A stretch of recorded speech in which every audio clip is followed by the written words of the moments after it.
Welcome to The Explainer. Today, we're diving into the Harvard Business Review to pull out the essential wisdom for modern leadership. We're going to build a playbook, step by step, that'll help you make that leap from manager to a truly great leader.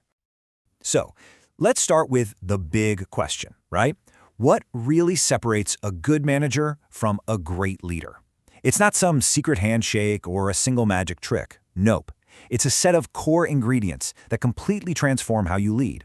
It's about moving from just, overseeing work to actually empowering people to do their best. And where do we start? The first and, honestly, the most crucial ingredient is trust.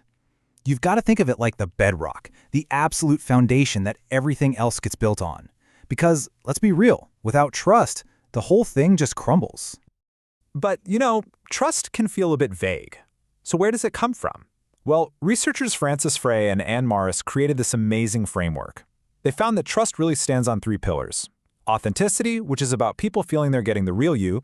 Logic, which is your competence and judgment. And empathy, showing that you actually care. And get this, when trust breaks down, it is almost always because one of these three pillars has gotten a little wobbly. This is where it gets really practical. You can actually diagnose your own trust wobble. Here's how you do it. First, think back to a time when you felt you weren't trusted. Then, and this is key, give the other person the benefit of the doubt. And then ask yourself, which driver was wobbly? Was it your logic, your empathy, your authenticity? Look for that pattern, because that's where the real growth happens. Okay, so building trust, that's your foundation. But what's next? Well, the next step requires a really profound mental shift. It's about leaving the comfort zone of your old role way behind.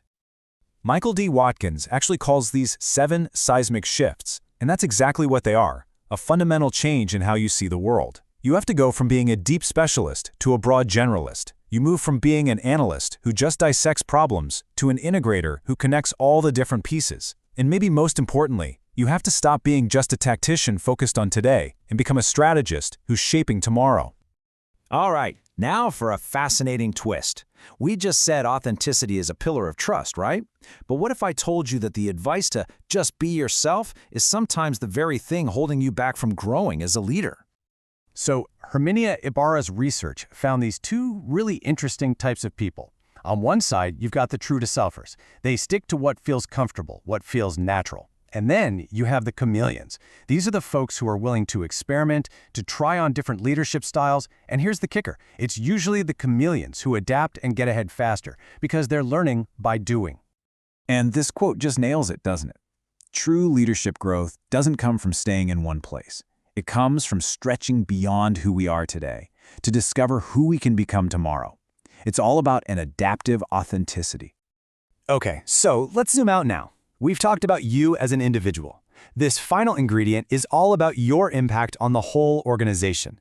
Because today, the biggest value isn't created inside of teams, it's created by connecting people between them. And why is this so critical? Well, the data is just crystal clear. Inclusive leadership, which is what you need to break down those silos and make everyone feel like they belong, has a direct, measurable impact on team performance. And the benefits just keep stacking up. Teams with inclusive leaders make better decisions, 20% more likely to be high quality. They work together better, 29% more collaborative behavior. It even boosts work attendance by about a day per employee per year. I mean, these aren't tiny little changes. They're huge business advantages. So you're probably wondering, okay, how do I actually do this? Well, here are 4 really powerful tactics. You can deploy cultural brokers, people who can translate between different groups. You can model curiosity and make it safe for everyone to ask questions. You can actively push people to develop empathy. And you can get everyone to expand their horizons beyond just their own team. All right, let's put it all together. We've gone through the key ingredients for our modern leader's playbook, pulling from some of the absolute sharpest thinking out there on this topic. And look at how these pieces all fit together. This isn't just a random list of tips, right? It's a cohesive framework for your growth. You start with that personal foundation of trust. From there, you make the big mindset shifts. You embrace an adaptive, evolving sense of self. And then finally, you scale your impact by becoming a connector for your entire organization. So the big takeaway here is that leadership isn't a destination you arrive at.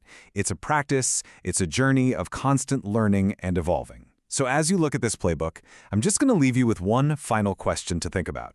Which ingredient will you cultivate next?